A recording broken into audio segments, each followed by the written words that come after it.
nze nali muwagizi wa Nalukola kakati era mbadde muwagizi we mu kooti kakati saawa eno kooti bwegamba nti tetwasinze era mba muwagizi we mu kujulira era ne mbutakkaanya na nsala yaki ya kooti naye nze njagala nkitunuulire mu ngeri ndala ndowooza kakati kiseera kituuse tutegeere ate kino kijja tuyingiza gye bujja ne mu debate ey'okubiri gy'oŋŋambye kiseera kituuse tutegeere nti bino byolaba wano ebibiina by'obufuzi bwe kyetengerera ne kikola akalulu ne kiwangula tutandise okulaba embeera ng'ate basazaamu obuwanguzi bwakyo kwa kino ekyakoleddwa nze saagala na kutunulira musango kubanga tumanyi bulungi amateeka gali clear issues zabadde 3 election offense ate ya campaign nze ku lunaku lw'okulonda yenze Haji Arun omusomi w'edduwa asangiwe Bulumagi ku luguudo lw'Ejjinja nkola ku bintu ebyenjawulo ng'emuli endwadde zitawaanya abantu aba bulijjo nkola ku abo bonna abalina ebizibu mu mukwano bw'oba olina ebizibu mu mukwano jangu gyendi neeyonera nsobole okumalira ensonga nkola ku mikisa egy'emirimu nkola ku abo abaagala okugenda ebweru buntu ng'okozesebwa amajiini okozesebwa saitran ebyo byonna mbikolako osobola okukozesa ennamba z'olaba ku screen oba okuweereza Radio 7 era akaali abijjuko obukama bw'akabalega 12 umuza omusanvu Radio 8 Radio ewoma mpulirize dakika 3 zolekera okwera ennyezi vile ku ssaawa 2 ezakongeza ku lunaku olwaleero mutwebalize nnyo nga tanajja kumpewo honorable tabaddeewo naye akimeekize n'atuuka mu studios era ndowooza abakuba nga tazze direct kuva Bulaaya teyanditambulire na mukareedi kano kayambadde olali babuuza ku bannayuganda ssebo lwaki ozoomonza lwaki reedi eno mwana tunze njagala nnyo ssebo nze nakula nnyo ne kojja wange omugenzi Sennabulya Mwanje ssebo naye bo bonna famire yaabwe nga bawagizi b'express musayi gwa bangi reedi twava nayo dda nze nali mpagira poliisi nze kewaka naye we nakula nenyingira politics ate poliisi nenkubatiya gaasi kati nenjivaako ebintu byonga wakula byanjawulo byange byo bizibu kyoga poliisi waliwo akaseera abantu bebajagalirako nze gwe nga gwe mu famire yaffe era nze nzekka ali mu byobufuzi era nze nzekka looya so nga tulinamu bakulu bange baprofesa naye basomesa bazadde bange bonna baali basomesa kakati nze byange nange bwe bityo ebyo bwe bitambula byange kyobulaba era bwe mba nasalawo ekintu sitera nnyo kwebuuza bameka abanaakiwagira nze nkebera nendaba oba nkiwagira kasitanza okukana empulira nga kyempagira kyekikukumisiza omutindo kuva ebbanga lyonna nga obaawo politics oyitolina wobeera nga toliimu esebo kubanga nkozesa nnyo nze conscious yange omanyi abantu abamu tebamanyi ebaayo omusajja akukubiriza mu ndaayo oyo gwe bayita conscious omusajja oyo ne bweweerimba otya yaaba akujjukiza ekituufu ne bwogenda n'ogamba nigusajja kugagga nnyo akati bw'omaliriza bwoti ogenda okulaba ng'osiriseemu kati ng'olwo oli omusajja akunnyonnyola buli kaduuka kakubanja akati awo yoyo aba akubuulira amazima gogeekweka naye yaggamba nze oyo gwe nsinga okukolagana naye weewaawo gwe bayita conscious n'olwekyo munsaasire ntuseemu kikeerezi mbadde nzize kuva ku airport straight kikoze bulungi nnyo ssebo era bw'otuukidde wano ensonga bbiri zetugenda okusimbaka amannyo kubanga zonna ozirinako akakwate abantu abazirimu bantu bo olina wabayambako wabakulemberako ensonga esooka kati totandika naye erimanyi eyo kyakyo bula njaggisembyayo ng'akakodyo tandikire ku ebyekawempe obuwanguzi regardless kanjogere nga ntegeeza nti mwe abali ku ludda oluvuganya wadde oyinza okuba olina gwobe oyagaliza oba ow'ekibiina ekirala naye wabanga obuwanguzi abufunye era ava ku ludda oluvuganya ndowooza baba mmwe mwenna despite byonna ebyali ekawempe naye olunaku olw'eggulo omulamuzi ku kkooti eya waggulu yasaze omusango n'agamba nti ensonga bbiri bantu mutwalo nga gumu kakaaga tebasobola kubanga eddembe lyabwe liweebwa ery'okulonda era okulonda ne kusazibwamu n'ensonga endala yakuba nti omukulu yayogera ebigambo byefaananyiza ebikuyega ku lunaku lw'okulonda ebyopawa n'ebiringa ebyo era n'alagira awatali kikolebwa kyonna okulonda kuddibwemu okwekawempe batu bakyayogera bingi naye of course kyekibina kigenda kuddamu kigenda kujulira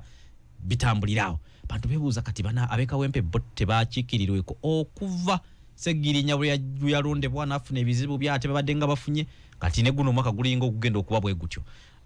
guli munnamateeka kino kiraba otya kati nno obuzibu bwe nina sijja kukuwa version etalina kyekubiira kubanga nze nali muwagizi wa Nalukoola kakati era mbadde muwagizi we mu kooti kakati saawa eno kooti bwegamba nti tetwasinze era mba muwagizi we mu kujulira era ne mubutakkaanya na nsala yaki ya kooti naye nze njagala nkitunuulire mu ngeri ndala ndowooza kakati kiseera kituuse tutegeere ate kino kijja tuyingiza gye bujja ne mu debate ey'okubiri gy'oŋŋambye kiseera kituuse tutegeere nti gavumenti eno yakyusizza system of governance yaggyewo enkola ey'ebibiina by'obufuzi ebingi kati ate abamu bwe tubagamba nti yaggyewo enkola eyo era ng'esinziira mu kubigaana okukola toyogera ku mwendo oyogera ku multi-party system enkola y'ebyobufuzi yagiggyewo kakati ate teyataddewo nkola ya kibiina kya bufuzi kimu kakati kyekisinga n'okubuzaabuza abantu bo bannayuganda bwe twogera balowooza nti bo ba NRM oba kitegeera kakati bo balowooza nti waliwo ekibiina kyebayita NRM mbukyowe ekiri bategeeza mmwe abatuwuliriza gavumenti yaggyewo enkola y'ebibiina by'obufuzi ebingi era tewakyali kibiina kirina mugaso ne NRM si kibiina eyo nayo uniform bajambala balina gye balaga bagenda kusinkanako mukulu tesalawo teyeeyoza si esalawo lwe bajambala omukolo gwe bajambaliddeko naye ng'abambadde bo basigala be bo kakati waliwo ebintu bingi byenjagala njagala nnyo nti okutaputa NRM abantu bagitegeere bw'oba yagala ogitegeera asooka okwate ssemateeka waayo osome gye bayita preamble abatuwuliriza yeringa enyanjula oba yandibadde enyanjula introduction naye preamble kulengezaako okulengeza omusingi gwe guliwa kwe tutadde kino preamble eyo kubanga ekyo kibiina mwino kitegeera kyakolebwa mwaka 2005 olwabagulawo ebibiina by'obufuzi bagenda okugulawo ebibiina by'obufuzi waliwo akawaayiro akaagaana ebibiina by'obufuzi okukola nga kataddewo enkola gye bayita movement political system mugendo nga akawaayiro ako bakayita article 269 akali mu ssemateeka oyo ow'e95 kakati ng'ebibiina kabigamba nti bibeerewo naye nga biri mu abeyance tebikkirizibwa yadde ogaba kaadi naye nga mu ggwandiisizo gyebiri babitereka babimanyi naye ensingo tennatereera ekyalongoosebwamu kakati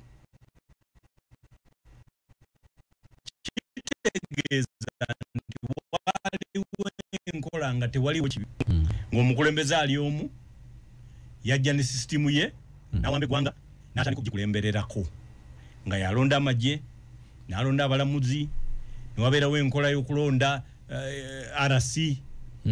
n'ebirala ne NRC paka waggulu kakati saawa eno bw'osoma ssemateeka oyo akugamba nti the movement the NRM National Resistance Movement Party is ideologically multi-ideological abatuwuliriza kino kitegeeza nti enkula embera y'ekintu kino kye bayita NRM terina musingi kwe yeesigamye teri ku musingi gw'abakozi nti kubawa misaala minene oba gwabanaggaga wawa nsimbi bamusiga nsimbi basobola okukola emirimu gy'abantu gye banaakola oba free market economy oba naye bo bagamba nti babanga omulalu akasuka amayinja naye nga buli kyakwasa akugamba nti kiyabadde agenderedde ye NRM ekyokubiri bakugamba mu bimu ku byekoze nti yalwana olutalo lwa 79 NRM pateyo naye nkugambye yatandika 2 bagiwandisa 2 ate yenyumiriza mu lutalo lwa 79 ate mu bimu ku bigikwatako yenyumiriza mu lutalo lwa 79 kitegeeza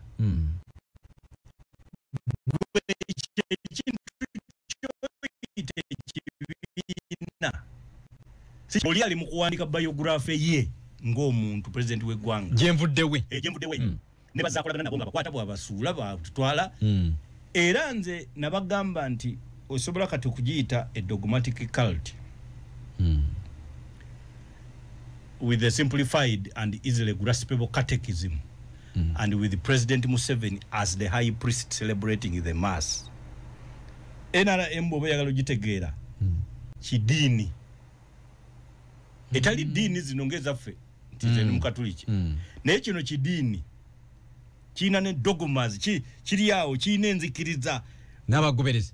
kina ne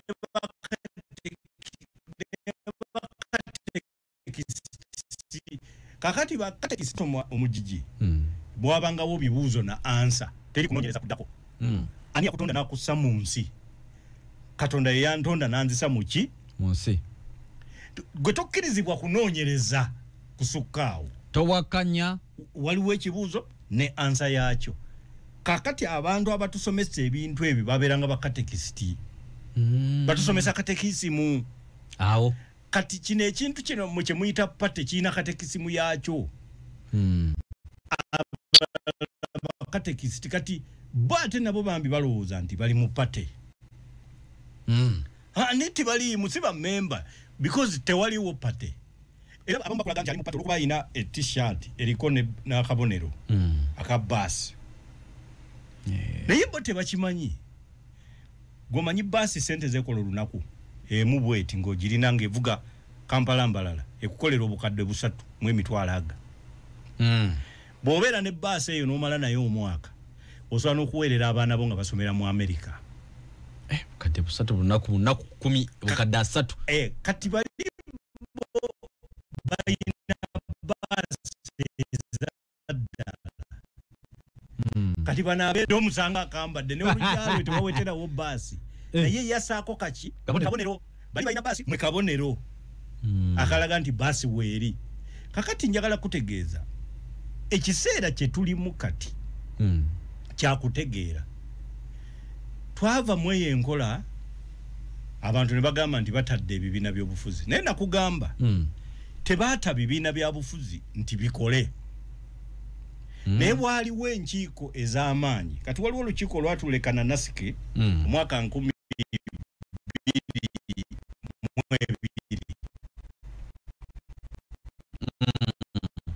olwa African Leaders Kananaski wajjawo abasajja aba president banabaleta economic programs proposals tugenda kukolagana tutya ne amawanga ganagwadda ga G8 nga gatuwa ensimbi nga grants nga gazituwanga loans nga naffe tuzikozesa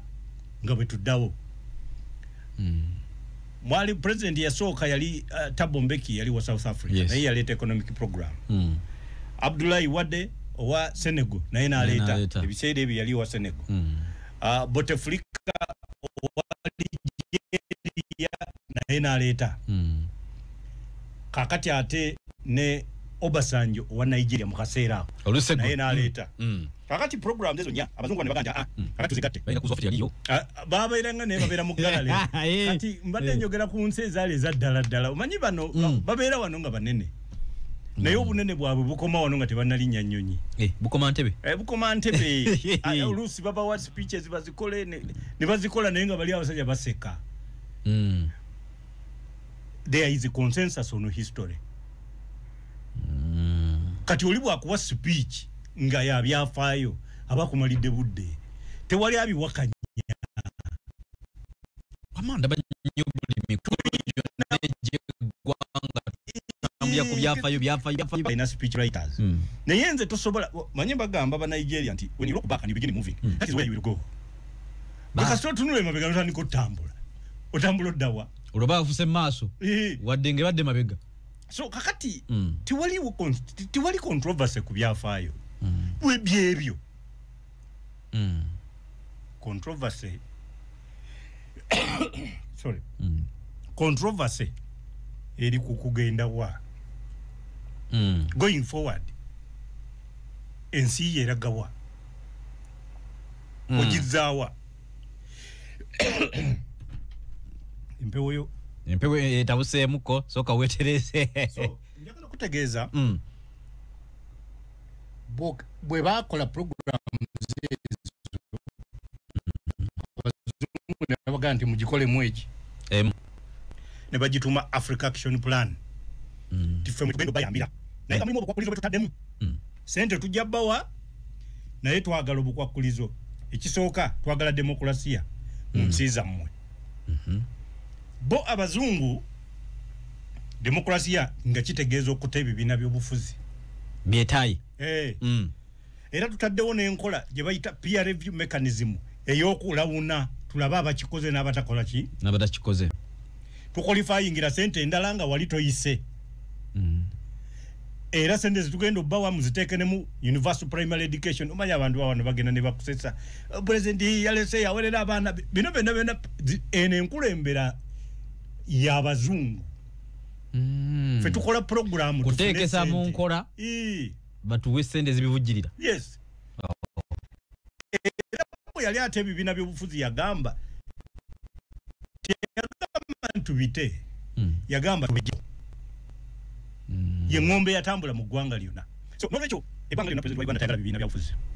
nga n'ekikyemu ekiri kyovala nakyo tikiriiwo tewaliwo olunaku lwekiyinza kugamba nti waliwo ogani y'ekibiina egenda okutuula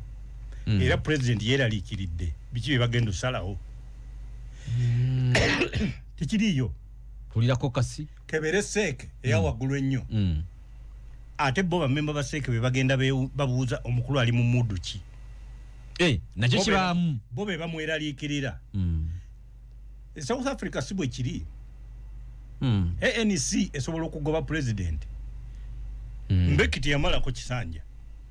uli nakazoke bateeka ku Zuma Zuma naye yafuna ekizibu because South Africa yo ekibiina kikola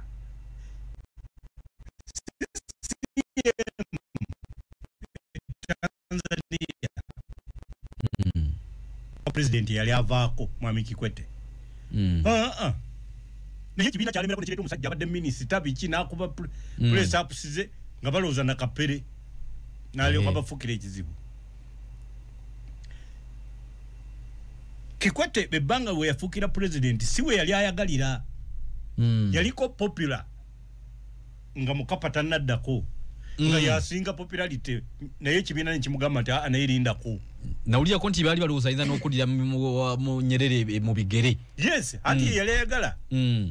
okay ye ekyo awo yali akyali muto naye wano Mwinyi nga avaako yaddira Nyerere mu bigere ekyamazima Kikwete yali addako yali asinza popularity naye ekibiina nekireeta Mukapa namugamba gwirinda naddamu n'akakalabyo bwa minisita n'ebirala n'alyoka addako so n'olwekyo wano si kibiina kya byabufuzi kati mu Uganda enkola eriwo ya muntu ne system ye gye yagenda naye edda mu nsiko so teyasooka nakulwanirira Uganda yasooka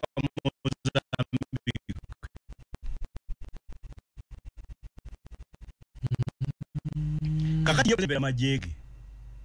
wegalaga wagenda n'agakulemberera awo bwaba wensi kati nabanga gyakulembera so olinga ganti ye obwongo bwe n'ebirowoozo bisinga kusosowaza bali biri byakulembera bino mabasabaze mu basi bino ayagala mulekera awo kayana n'alyoka abiteekawo netabyebuuza nako be bali akakkanya butabanguko kyovalaba ne bw'aba ayagala abanaamuwa amagezi talonda abagayina kati bw'aba ayagala abanaamuwa amagezi ku by'emipiira talonda bagayina kwegamba tanoonya omuntu ayina degree masters mu mipiira asobola ate okunoonya omuzannyi eyamumula kati oba atandise okuzannya kati anoonya ate victim kati ye kyaba ayagala si kumuwa magezi kuba yaba tanagafuna oyo yeye yeetaaga omuyamba toyinza genda mu woodi mwe bajjanjabira abasiriimu nga oyagalamu omuwi w'amagezi ku kutaakiriza akalwadde ka mukenenya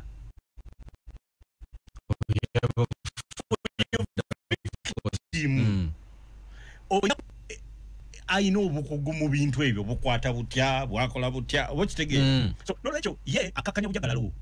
peyinikira naye si kujjanjaba kakati bino byolaba wano ebiina by'obufuzi bwe kyetengerera ne kikola akalulu ne kiwangula tutandise okulaba embeera ng'ate basazaamu obuwanguzi bwakyo kwa kino ekyakoleddwa nze saagala na kutunulira musango kubanga tumanyi bulungi amateeka gali clear issues zabadde 3 election offense ate ya campaign nze ku lunaku lw'okulonda irregularity kakati oli bwagamba nti polling stations 14 zirimu abalonzi mutwalo gumu kakaaga gwe bw'obeera ne algorithm oba n'okozesa ratio nti kubalonda yafuna bumeka bw'oba yagala kufuna kye bayita substantial effect oyina kugamba kukola zino twagiyitanga quadratic equation n'ogamba nti kakati obanga bano bwe balonda ono yafuna bwe buti osobola okufuna average n'omanya nti ogumu akakaaga bwe bandironze era yandifunyeeko bwe buti kitegeeza nti aba ebitaavuddeyo olwokuba tebalonze tebikyusa bagiyita substantial effect mu mateeka tebikyusa byandivudde mu kulonda kubanga n'oli abadde ajja kufuna keera bonna bali bajja kufuna kubanga tewali yabagambye nti ogumu akakaaga badde bagenda kulonda oyo wa NRM kubanga ebyafaayo bulaga nti tebamulonda addewo ate sekandi ne race yabadde eri tight bwe anti so nolwekyo naye ye yalonda akakiiko k'ebyokulonda ye yalonda n'abalamuzi ye yatubulira n'ennaku z'omwezi z'okulonda ye yakola n'amateeka kwe tuba tuwandiisiza ebibiina by'obufuzi n'asala n'ensente ze tusasula nga twesimbyewo ne palamenti ye kakati bw'abanga bw'atyo bw'atandise of course ffe kye tugenda okukola kiri kimu kuteekamu apiiru kwafula applyingira gye bayita stay of execution era abantu baffe batuwulira temweraliikirira nalukola akyaliyo mu palamenti paka nga apiiru bagikoze eki nga bagisaze naye era tetweyibaala kubanga era bayinza okwagala ogisala mu bwangu kati ate mu mateeka agaliwo apiiru ye last teri ogenda ku supreme mu election petitions eza palamenti apiiru yegenda kusembayo so n'olwekyo katulinde tulabe naye tewagenda kubaawo nnyo bitwewuunyisa singa bagimuggyeko constituency eyo ekigenda twewuunyisa nga bagimukoze eki bagimulekedde so bibadde ng'ebisuubirwa yes okay preamble eyo kubanga ekyo kibiina mwino kitegeera kyakolebwa mwaka 2025 olwabagulawo ebibiina by'obufuzi bagenda okugulawo ebibiina by'obufuzi waliwo akawaayiro akaagaana ebibiina by'obufuzi okukola nga kataddewo enkola gye bayita movement political system mugendo nga akawaayiro ako bakayita article 269 akali mu ssemateeka oyo ow'e95 kakati ng'ebibiina kabigamba nti bibeerewo naye nga biri mu abeyance tebikkirizibwa yadde ogaba kaadi naye nga mu ggwandiisizo gyebiri babitereka babimanyi naye ensingo tennatereera ekyalongoosebwamu kakati kitegeeza nti waliwo enkola nga tewaliwo kibi ng'omukulembeze ali omu yajja ne sisitimu ye n'awamba eggwanga n'atandika okugikulembererako nga yalonda amagye n'alonda abalamuzi newabeerawo enkola y'okulonda RC n'ebirala ne NRC paka waggulu kakati saawa eno bw'osoma ssemateeka oyo akugamba nti the movement the NRM National Resistance Movement Party is ideologically multi ideological abatuuliriza kino kitegeeza nti enkula embera ye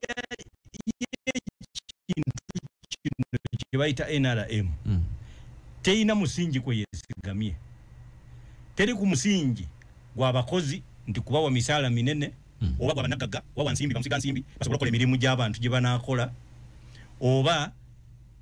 free market economy oba naye bo bagamba nti babanga omulalu akasuka amayinja naye nga buli kyakwasa kugamba nti kiyabadagenderedde ye NRM ekyokubiri bakugamba mu bimu ku byekoze nti yalwana olutalo lwa 79 NRM pateyo naye nkugambye yatandika 2 bagiwandisa 2 ate yenyumiriza mu lutalo lwa 79 ate mu bimu ku bigikwatako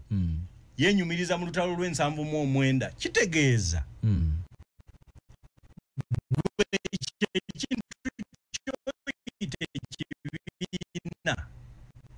oli ali mu kuwandika biography ye ng'omuntu president w'eggwanga jemvuddewe ne bazakolagana nabo nga bakwata bwabasuula batutwala era nze nabagamba nti osobola kati okugiyita a dogmatic cult with a simplified and easily graspable catechism and with President Museveni as the high priest celebrating the mass. NRM bwe yagala ogitegeera kidini etali dini zinongeza ffe nti mu katoliki naye kino kidini kina ne dogmas kiri awo kina enzikiriza n'abagoberezi kina ne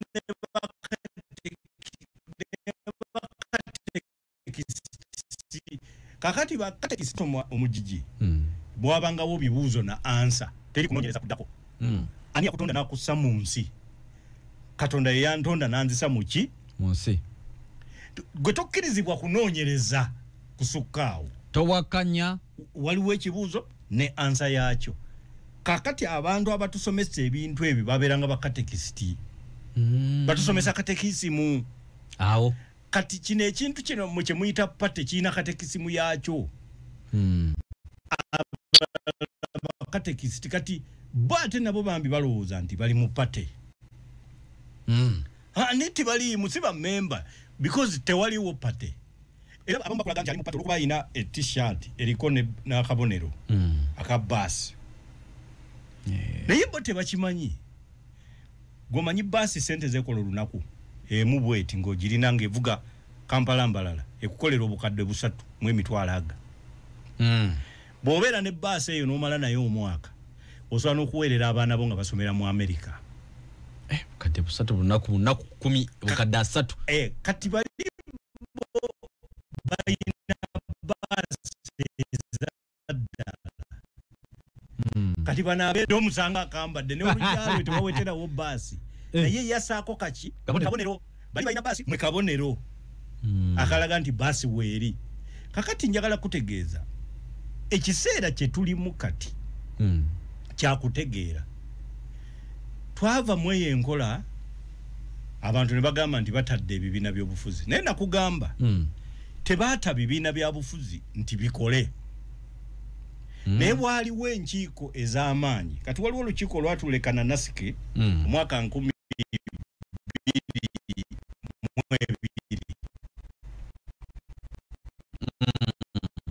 olwa African Leaders Kananaski wajjawo abasajja aba president banabaleta economic programs proposals tugenda kukolagana tutya ne amawanga ganaggwadda ga G8 nga gatuwa ensimbi nga grants nga gazituwanga loans nga naffe tuzikozesa nga bwe tuddawo mwali president yasooka yali Thabo Mbeki yali wa South Africa naye yaleeta economic program Abdoulaye Wade owa Senegal naye naleeta ebiseera ebyo yali wa Senegal Bouteflika owa Nigeria naye naleeta kakati ate ne Obasanjo owa Nigeria mu kaseera naye naleeta kakati program ezo nya abazungu ne baganja kakati tuzigatte bayina ku software yaliyo babeeranga ne babeera mu galale kati mbadde njogera ku nsi ezaali ezaddala ddala omanyi bano babeera wano nga banene naye obunene bwabwe bukoma wano nga tebannalinya nnyonyi bukoma Ntebe bukoma Ntebe oluusi baba wa speeches bazikole ne bazikola naye nga bali abasajja baseka. There is a consensus on history. Kati oli bwakuwa speech nga ya byafaayo abakumalidde budde tewali abiwakanya amanda banyobuli mikulu gwanga byafaayo ina speech writers naye nze tosobola manye bagamba ba Nigeria nti when you look back and you begin moving that is where you will go because tunule mabega ntandika otambula oddawa oloba afuse maaso wadde nge badde mabega. So kakati tiwali controversy ku byafaayo byebyo controversy sorry controversy eri kukugenda wa going forward ensi yeragawa ojizaawa empewo etabuseemuko soka wetereze so njagala kutegeeza bwe bakola program abazungu ne mugikole mweki ne bagituma Africa Action Plan tife mu bendo bayambira naye kama obukwakulizo betutaddemu sente tujja bawa naye twagala obukwakulizo ekisooka twagala demokrasia mu nsi zammwe bo abazungu demokrasia nga kitegeeza okuta ebibiina by'obufuzi byetayi era tutaddewo n'enkola gye bayita peer review mechanism ey'okulawuna tulaba abakikoze n'abatakola ki n'abatakikoze tukwalifayingira sente endala nga wali toyise era sente zitugenda obbawa muziteeke mu universal primary education omanya abantu bawano bagenda ne bakusesa president yalese yawerera abaana bino byonna eno enkulembera y'abazungu fe tukola program kuteekesa mu nkola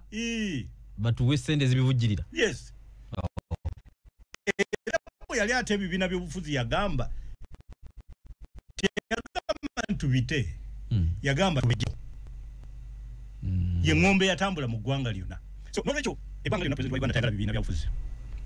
nga n'ekikyemu ekiri kyobala nakyo tikiriiwo. Tewaliwo olunaku lwekiyinza kugamba nti waliwo ogani y'ekibiina egenda okutuula era president yeeraliikiridde biki bye bagenda osalawo tikiriiyo. Tulirako kasi kebere seeke eya waggulu ennyo ate bo bamemba ba seeke be bagenda babuuza omukulu ali mu muddu ki nakyo kibaamu bo be bamweraliikirira. South Africa si bwe kiri. ANC esobola okugoba president Mbekiti yamalako kisanja uli nakazoke bateeka ku Zuma Zuma naye yafuna ekizibu because South Africa yo ekibiina kikola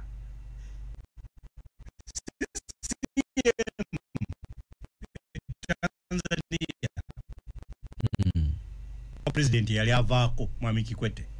naye ekibiina kyalemera ku kireeta omusajja abadde minisita biki n'akuba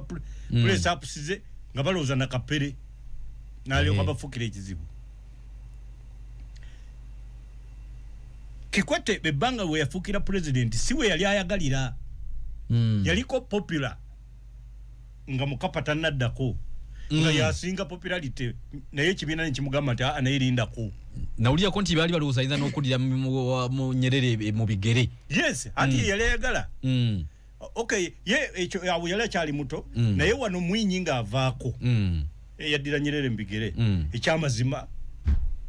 Kikwete yali addako yali asinza popularity naye ekibiina nekireeta Mukapa namugamba gwirinda naddamu n'akakalabyo bwa minisita n'ebirala n'alyoka addako. So n'olwekyo wano si kibiina kya byabufuzi kati mu Uganda enkola eriwo ya muntu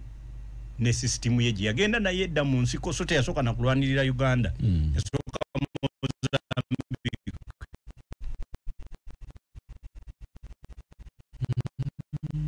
kakati yebera majege wegalaga wagenda naga kulemberera awo baba wensi kati nabanga ja kulembera So olinga ganti ye obwongo bwe n'ebirowoozo bisinga kusosowaza bali byakulembera bino mabasabaze mu basi bino ayagala mulekera awo kayana n'alyoka abiteekawo netabyebuuza nako be bali akakkanya butabanguko kyovalaba ne bw'aba ayagala abanaamuwa amagezi talonda abagayina kati bw'aba ayagala abanaamuwa amagezi ku by'emipiira talonda bagayina kwegamba tanoonya omuntu ayina degree masters mu mipiira asobola ate okunoonya omuzannyi eyamumula kati oba atandise okuzannya kati anoonya ate victimu kati ye kyaba ayagala si kumuwa amagezi kuba oyo aba tanagafuna oyo ye yeetaaga omuyamba toyinza genda mu woodi mwe bajjanjabira abasiriimu nga oyagalamu omuwi w'amagezi ku kutaakiriza akalwadde ka mukenenya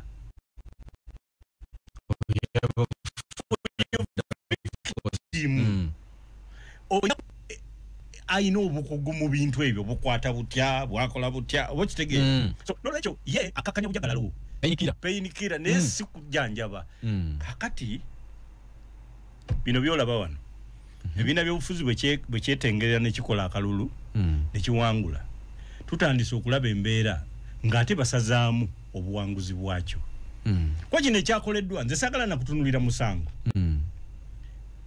kubanga tumanyi bulungi amateeka gali clear issues zaabadde 3 election offense ate ya campaign nze ku lunaku lw'okulonda irregularity kakati oli bwagamba nti polling stations 14 zirimu abalonzi mutwalo gumu kakaaga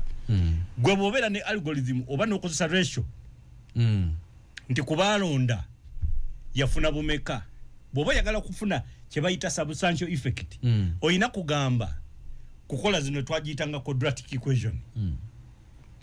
n'ogamba nti kakati obanga bano bwe balonda ono yafuna bwe buti osobola okufuna average n'omanya nti ogumu akakaaga bwe bandironze era yandifunyeeko bwe buti kitegeeza nti aba ebitaavuddeyo olwokuba tebalonze tebikyusa bagiyita substantial effect mu mateeka tebikyusa byandivudde mu kulonda kubanga n'oli abadde ajja kufunako era bonna bali bajja kufuna kubanga tewali yabagambye nti ogumu akakaaga badde bagenda kulonda oyo wa NRM kubanga ebyafaayo bulaga nti tebamulonda addewo ate sekandi ne race yabadde eri tight bwe anti so nolwekyo naye ye yalonda akakiiko k'ebyokulonda ye yalonda n'abalamuzi ye yatubulira n'ennaku z'omwezi z'okulonda ye yakola n'amateeka kwe tuba tuwandiisiza ebibiina by'obufuzi n'asala n'ensente ze tusasula nga twesimbyewo ne palamenti ye kakati bw'abanga bw'atyo bw'atandise of course ffe kye tugenda okukola kiri kimu kuteekamu apiiru kwafula applyingira gye bayita stay of execution era abantu baffe batuwuliriza temweraliikirira nalukola akyaliyo mu palamenti paka nga apiiru bagikoze eki nga bagisaze naye era tetweyibaala kubanga era bayinza okwagala ogisala mu bwangu kati ate mu mateeka agaliwo apiiru ye last teri ogenda ku supreme mu election petitions eza palamenti apiiru yegenda kusembayo so n'olwekyo katulinde tulabe naye tewagenda kubaawo nnyo bitwewuunyisa singa bagimuggyeko constituency eyo ekigenda twewuunyisa nga bagimukoze eki bagimulekedde